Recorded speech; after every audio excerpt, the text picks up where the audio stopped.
네, 돌아온 비하인드 뉴스 이성대 기자 나와 있습니다. 첫 번째 볼까요? 네, 오늘 첫 번째 이슈는 속보입니다. 와라고 잡아봤습니다. 네. 자, 오늘 유세 현장에서 가장 눈에 띄는 장면을 하나 가져와 봤습니다.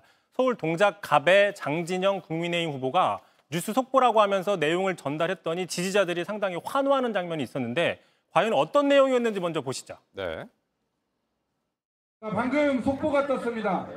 이중섭 호주 대사가 사임을 했습니다. 대통령께 사의를 표명했고 해임을 건의했습니다. 네, 지금 와라고 환호성을 지른 사람들이 국민의힘 지지자들인 거잖아요. 그렇습니다. 그런 국민의힘 반응이 지지층. 나오는군요. 예. 네. 그렇습니다.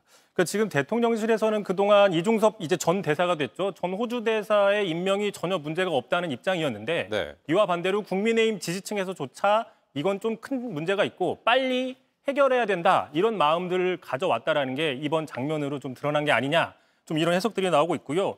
자, 무엇보다도 이 문제에 그동안 발목이 잡혀서 발만 동동 구르던 출마자들 혹시 이런 심정이 아닐까 제가 한번 가져와 봤습니다. 네. 그동안 이중섭 전 대사가 버티니까 속이 많이 쓰렸죠. 많이 답답하고 걱정스러운 마음이었는데 바로 오늘 사임을 딱 하고 나니까 25일 묵은 채증이 내려가는 느낌. 이렇게 될 걸 왜 그러냐라고 정진영 후보도 말하기도 했습니다. 네, 뭐 그만큼 악재로 뭐 인식을 하고 있었다 뭐 이런 취지일 텐데 뭐 그렇다고 해도 어찌됐건 이 대사는 여전히 수사 외압 의혹이 남아 있는 거잖아요. 그렇습니다. 지금 야당에서는 윤 대통령의 사과를 요구하고 있고 이중섭 전 대사의 수사를 철저히 해야 된다라고 주장을 하고 있기 때문에 과연 이 문제가 앞으로 이제 사그러들지 아니면 계속 이어질지는 두고 봐야 될 문제입니다. 참고로 이번 환호가 국민의힘에서 처음 나온 게 아닙니다. 지난주였죠. 한동훈 위원장이 당시에 한참 그 황상무 전 수석의 회칼 테러 발언으로 논란이 될 때 사퇴하라. 그리고 또 이중섭 전 대사는 빨리 돌아오라라고 얘기를 하면서 그런 요청들이 어느 정도 진행되고 있으니까 오늘 다 해결됐다. 이렇게 자신감을 드러낸 적이 있습니다. 네. 한번 그 장면 보고 가시죠. 이중섭 대사 문제 저희가 결국 오늘 다 해결됐다는 말씀을 드립니다. 그 문제는 우리가 반드시 그분들이 뭘 잘못했다 이런 말씀을 드리는 문제가 아닙니다.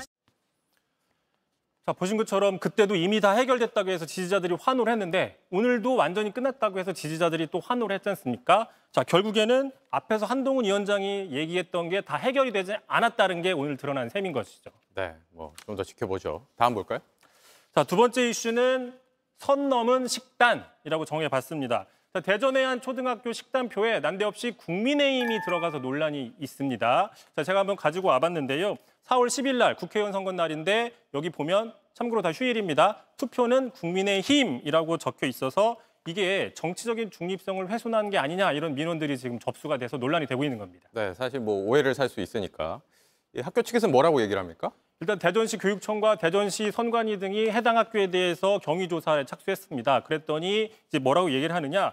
자, 정치적인 의도는 전혀 없었고 투표의 의미를 좀 알리려고 했던 것이다. 그러니까 다시 말하면 자, 국민들의 직접 힘은 직접 투표에서 나온다. 뭐 이런 의미를 좀 전달하려고 했던 거라고 해명을 하고 있는데요. 하지만 과거에도 똑같은 사례가 있었습니다. 지난 2022년 지방선거 직전 날 다른 학교이죠. 다른 학교인 한 중학교에서 네. 똑같이 수요일 투표는 국민의힘이라고 적은 적이 있어서 논란이 다른 됐죠. 학교인 거죠? 다 여기는 이제 중학교인데요. 이때도 그래서 상당히 학부모들이 뭐 반발한 적이 있었습니다. 네, 뭐 취지는 투표의 중요성을 강조한 것이다. 뭐 이렇다고 해도 결과가 완전 의도와 다르게 나갔네요. 그렇습니다. 자, 그래서 선거를 앞두고는 민감하지 않습니까? 그래서 논란 자체를 만들지 않는 게 가장 합리적이죠. 참고로 그래서 다른 학교들은 어떻게 하느냐? 제가 한번 이 식단표를 하나 가지고 왔습니다. 네. 초등학교 식단표인데 참고로 저희 큰아이가 다니는 초등학교 식단표를 제가 구해왔습니다. 네. 자, 보시면 행복식단입니다. 수요일은 밥을 다 먹어야 되는 날이에요. 자, 4월 10일 국회의원 선거 날이라고 별 의미 없이 그냥 딱 간단하게만 적어놨습니다. 네. 이렇게 적으면 문제가 생기지 않는 것이죠. 사실 이게 다이기도 하고요. 그렇습니다. 더 이상 뭐 쓸 이유가 없는 것이죠. 초등학생들이기 때문에.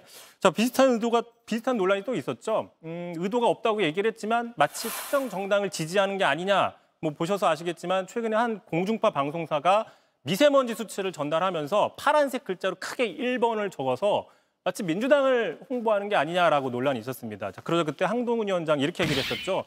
아무리 생각해도 이 부분은 좀 선을 넘었다라고 비판한 적이 있습니다. 네, 여기까지 듣겠습니다. 이성대 기자였습니다.